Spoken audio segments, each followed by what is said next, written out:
Hello friends, this video on metal and non-metal part 13 is brought to you by examfear.com. No more fear from exam. Before watching this video, please make sure that you have watched part 1 to part 12. Now we have learned ionic compounds. Let's learn the property of ionic compounds. Ionic compounds are solid and they are somewhat hard.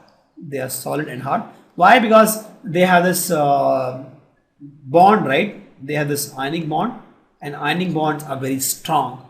The intermolecular force is very strong because it's all the force between positive and negative charge, right? So the force is more strong. So maybe you'll understand more in the terms of physics, where you say that the force between charge and all the Coulomb's law and all. When you learn physics, you'll understand more on the force that acts between two charge or two opposite charge.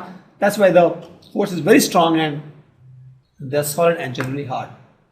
And the melting and boiling point is very high for this. Ionic compounds have very high melting and boiling point for the same reason actually. The solubility, they are generally soluble in water and insoluble in other solvents, such as kerosene and petrol. The reason I told you is same. You have this NaCl. For example, this is an ionic compound, Na plus and Cl minus.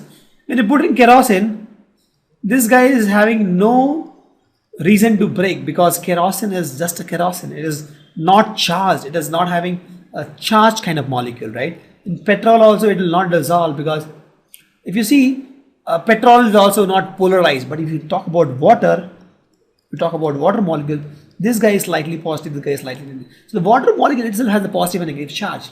So since if you see ionic compounds are very hard and has high melting and boiling point, but the charge can break charge, right? Because the whole thing, the high melting point, the high boiling point, the hardness, the solidness is all because of the charge. Charge can break charge. The moment it is dissolved in water, water has charge, right? Water has charge in it, and this charge can nullify or break this charge.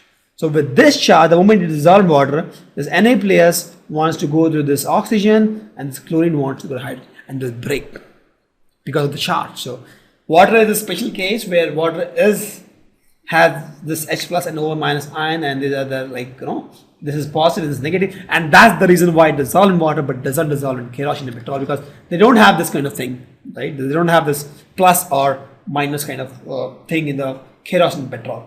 They don't dissolve. Conductivity of electricity. Ionic compound, they don't conduct electric in solid state, but when they are dissolved in water, they conduct electricity. I told, because NaCl, they are very happy together, right? They don't bother about the electrons. They are not, when any extra electron comes, they are not bothered, they're least bothered about that. But moment it dissolves in water, it becomes Na plus Cl minus, Na plus Cl minus. Why? Because the water is like this, it has got H2O, and this has hydrogen plus, slightly plus, oxygen slightly negative, so it dissolves. Now since it dissolves ions, when extra electron comes, it has a carrier. It has a carrier to pass electricity, right? So that's why ionic compounds, when solid, they don't conduct electricity. For example, you take salt, and you put this two wires, and you put this battery, so you put the bulb, right? It is all solid salt, right? There's no water. It won't glow. But the moment you put water in this, you will feel that, you'll see that this Na plus and Cl minus ion got freighted, and these ions will now help in conduction of electricity. And thus ionic compounds are a special case where when they are solid, when they are in solid state, they don't conduct electricity, but when they are in molten state or when they dissolve in water, they conduct electricity. Now we'll do some activity on this ionic compound. So we'll take the samples of ionic compounds such as sodium chloride, potassium this, barium chloride, or any salt which we get in the lab, which is ionic, and we'll observe the physical state. We'll see that all are solids. So solid. Now we'll take some amount of this and burn it. We'll observe that there is no flame. There is no flame color. There is no color. Why? Because they are so strong. They have such a high boiling point that there is no flame. They are so strong. The electrovalent force between them is so strong that it won't even melt. It won't melt. It won't melt. Right? Also, we'll try to dissolve this in water. It will dissolve, yes, because water is a special case as I discussed. It won't dissolve in petrol. It won't dissolve in kerosene. Correct? Now we'll put this solution, water solution, and some salt, for example NaCl, and we'll try to connect in this fashion. We'll put some two metals here and we'll add this battery and we'll see the bulb glows. The bulb glows, that means sodium chloride solution is conducting electricity. There is Na plus ions, Cl minus ions, Na plus ion, Cl minus. That means it conducts electricity. Also what you can do is you can take in this plate you can put sodium chloride salt like this, all salt, no water, all salt. You put one node like this, one node like this, and then put a battery here and put a bulb here, right? This is the bulb. This bulb won't glow. Why? Because this is sodium chloride, but still it won't conduct electricity. Why? It is not in the solution state, because if it's not in solution state, it won't have free sodium and chlorine ions. In this case, it has free sodium and chlorine ions.